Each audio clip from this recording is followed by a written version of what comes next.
Brothers, sisters, here are my views on spiritual defense.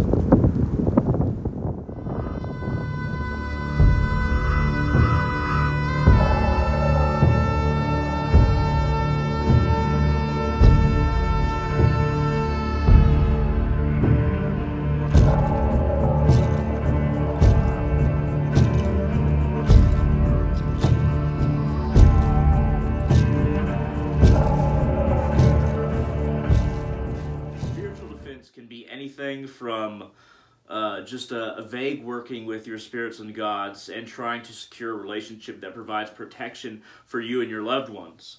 And one that might be passive, that you don't even really have to do a lot with. Just by associating, working with certain gods and spirits, you will have an innate protection for you and your loved ones, and your place of abode, or your place of worship, or perhaps your magical studio, depending on wherever you place most of your focus in regards to a spirit or God manifesting, that you may work with it, evoking or invoking, or perhaps you don't understand it that way. It's just a general worship-oriented relationship when it comes to God or the gods or spirits. But you may want to consider something very carefully before you take up any magical defense or any specific spiritual defense against a particular person. Now, I don't try to completely destroy anyone through magic or spirituality. I would never condone somebody trying to kill somebody else through magic or spirituality. There are a number of things you can do to keep a person from being a threat to you and your family. If a person is a threat to you and your family, you must take it seriously. You cannot toss it aside as, okay, well, let's let fate deal with it. Sometimes karma and dharma are too vast for you to anticipate what will happen to that person as a result of their nefarious actions. Sometimes you have to take it in your own hand. Sometimes you have to take responsibility for the protection of yourself and your loved ones. And if somebody is a threat to yourself and your loved ones, I would highly advise learning magic that can either make them sick, make them lethargic. I mean sick in the way that they'll eventually get well, but they will not be a threat to you at that time. Or to make them afraid of you, to make them even perhaps have nightmares of you so that they don't want to go anywhere near you. Or perhaps to make prominent in their minds that you have magical power. There are a number of spells and magical workings that can do this for you so that person is no longer a threat without actually severely harming them or killing them. I would not condone killing as a practical or an ethical magical means of dealing with your enemies. But you must be sure that a person is not a threat to you and your family. If they've made a specific threat to you over a phone call, social media, in person, then you have to deal with that magically. You cannot just let it be. You have to make sure that even if you're not at your house, even if you're not around your friends, if your friends are threatened, even if you are not aware of your surroundings constantly, you want to have some barrier, some magical defense in place to either make sure that person is unable to harm you, your loved ones, or your friends, or anyone that is close to you, or perhaps somebody that's hired you, and that eventually they will see the error of their ways and never be a problem for you again, or your loved ones, and so on. Do not shy away from magical defense, spiritual defense, or anything like that. You have to learn certain techniques. Sometimes it's just placing sigils, in your room or in your house in order to keep someone, a negative influence from coming into your space, or perhaps protecting your house as a whole or your property as a whole. Sometimes you want to have maybe a veve or two related to the spirit that you work with, so that that spirit is constantly watching over yourself and your abode. Sometimes you want to have even statues of the gods that you work with, those gods that you hold most dear to your heart, and usually it's to worship them, to work with them, but sometimes they can be some great deterrents. And of course there are certain magical items that you would probably want to have in order to cast any spells of protection, something that you might not be able to see in corporeality, but something that is very metaphysical and very astral and something that is present, but something that is an action taken rather than a symbol or a statue that is within your abode. So, speaking of that, I would recommend having something like this. Now, I'm not going to go into exactly how you would use a spiritual Gopag, if you will. This particular kind of case is for vials. If I take out another foam thing, there's another vial area, and I have vials that are 1 dram and more. And I might want to fill this with grave dirt. I might want to fill it with a certain protective herb. I might want to fill it with a pre-prepared spell or talisman that, when broken, it will provide me with protection or attack somebody that is trying to attack me. You might want to learn how to create certain combinations of ingredients and certain pre-prepared spells that can work for you in the instant. So if you have a vial case and 1 dram vials or bigger dram vials, then I would highly recommend having a whole case for that, just in case you need something in a hurry and you know where this is. Now, the quickest yet most frowned upon way to deal with spiritual defense and perhaps even attacking somebody that's attacking you is through blood magic. Now, blood magic isn't inherently evil. I like to think of it as using your, as one sorcerer said, sacred elixir. That inherent will and drive that circulates throughout your bloodstream, directing your very energy through that which is very close to your energy and constantly being renewed and enforced by your thoughts and your willpower and your meditations. Casting that either by using a lancet, or you could even do a little tiny cut with a razor blade, but just a tiny bit. You don't need a whole lot of blood, but just a little bit of blood can allow you to create a talisman. It can allow you to write a spell on a piece of parchment that you burn and allow the spell to be cast through burning that piece of parchment. Or you can mark yourself with certain sigils of protection, or mark somebody that you love with sigils of protection, assuming they're okay with you putting blood on them as your blood, and that your blood is actually clean and free of disease.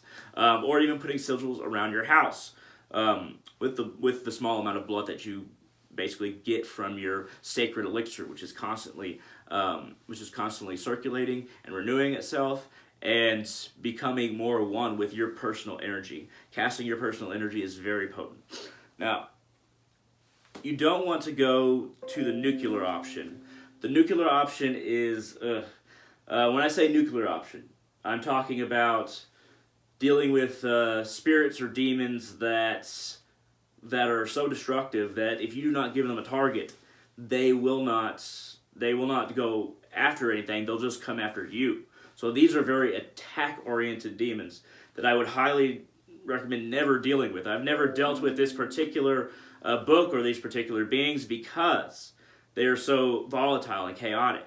So only have the nuclear option for when somebody is coming to hurt you and your loved ones. You absolutely know.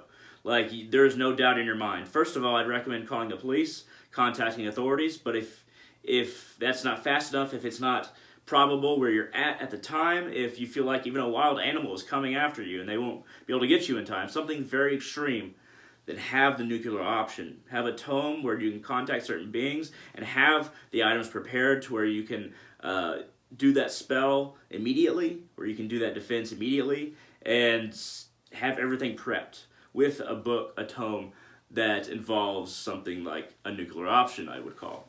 Now, the Goetia, I would highly recommend you getting to know what certain demons are, if you want to deal with demons at all, if you think that they can protect you, if you think that you want their protection. But something like the Solomonic Magic and the Goetia, which has a whole bunch of different sigils for different demons, and how to contact them, and this is the lesser key of Solomon, and the greater key, it goes into more specifics, but here in the lesser key is the sigils. Now, understand what you're dealing with when you grab a tome like this. Next is the Grimoire Virum. Now, this grimoire is a is also a grimoire that I highly recommend being aware of what you're dealing with before you open its pages. Think of the ethics of working with demons. If you're okay with it, fine. If you're not okay with working with demons, then don't open up a grimoire like this. Don't even try to cast a spell or cast an invocation or evocation, because that is when you open yourself to these forces. So be very conscious of these forces.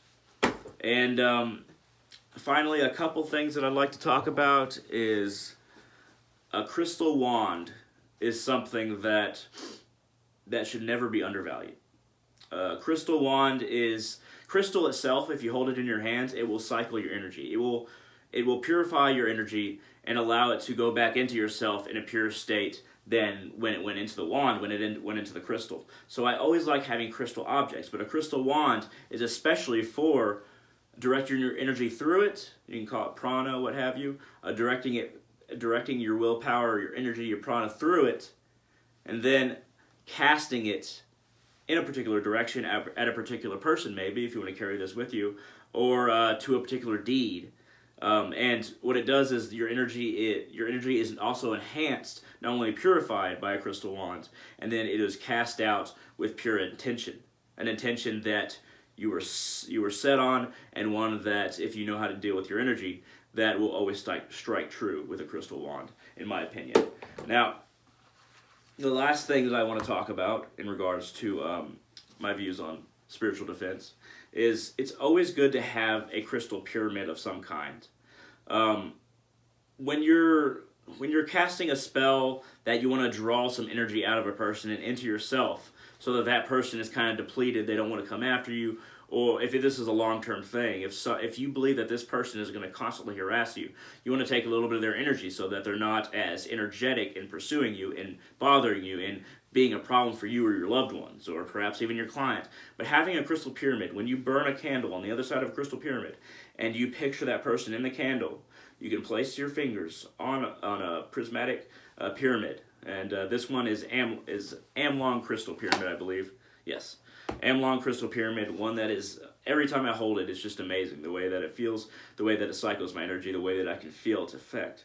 So having a candle on the other side of the pyramid and focusing on the candle with your fingers on this, you can picture that person, and you can picture that energy from that person coming through the candle, through the pyramid, into you, into your heart, filling yourself with a renewed energy, if you will. It's kind of like eating something very healthy and you feel that energy afterwards. You just feel great. You can even say that it's like taking a drug some of the time, if you can do it well enough. But this is only useful if you know how to properly use visualization, properly focus your mind. Usually meditation really helps with preparation for this, or during the spell casting, during the energy drawing. And really, it's useful for a wide range of things, but if you want to draw energy out of somebody that is a threat to you or your loved ones, and just not necessarily kill them, but just draw some of that life force out of them so that they're more lethargic, for instance, then a crystal pyramid is what you need to have. Some candles, usually you want red or black for something like this. White, good across the board. You can always use white candle for everything. A stick candle in particular, maybe have a little holder. And the longer you focus on drawing that energy out of a person, the more you'll be filled with their energy, and the less they'll have the means or the feeling that they want to attack you. You can also direct fear into a person's mind through a pyramid like this, but I'm not going to go into that. Now, I'd like to reiterate, when it comes to spiritual defense, do not try to hurt or kill anybody just because you want to try out your new abilities or see if a spell works. Always keep in mind that these things do work. So only use them when absolutely necessary, and never try to kill somebody with a spell. But if you want to weaken them, if you want to make them fear you, or even give them nightmares of you perhaps, or just make them change their mind, if you want to place a different idea in their head that, okay, they don't want to go after you, then be able to do so with magic, but always remember that these things are real, and take it with utmost seriousness. As if you were carrying a knife or a gun and had a permit for a gun. Be as serious with this magic as you would be as serious with this magic and these grimoires, with the spells and these demons, as serious as you would if you had a sidearm that you had the ability to carry legally. and never draw that sidearm of magic unless a person is an absolute threat. It's not a game. It never will be a game. It never was a game. But to some people, they just want to try it out. I would highly recommend not doing that. And there are a number of ways you can deal with your enemies besides using magic. You don't have to use magic. You don't have to use other entities or beings even. Magic doesn't always involve other entities besides using your own willpower in essence and the magical currents beneath all that is. But anyway, you can work things out with verbally. You can try to work problems out with people as a person. You don't have to be the kind of person that goes straight to trying to hurt somebody or trying to undermine somebody. You can be the person that is the bigger man, the bigger woman, and decide, okay, I'm going to try to work with this person and try to work out our problems in a civilized way. And if it comes down to it, be sure to inform the authorities if you feel somebody is really threatening. If you feel like they're threatening but the authorities won't help you for some reason, and you've tried to work it out verbally or with that person and it's still not working, then consider the magical option. But hey, thank you very much for watching. I hope this has been interesting. I hope that you've been informed a little bit on some of the things that I have that help me defend myself magically. And if you have any questions, comments, concerns, shoot them down in the comment section on YouTube. And if you like this video, I'll hit that thumbs up down there. It really helps out the channel. And I'm sure you've already seen it, but if you want to support me on Patreon, my Patreon account is www.patreon.com/darkrealist, capital D, capital R. And I only ask for $1 a month and you get a little bit extra content. I write articles on there, and I also have a few videos that I do not place on YouTube on there. So you'll get more content from me if you subscribe for only $1 a month to my Patreon account. So thank you very much for watching, and I hope all of you have a safe and wonderful day.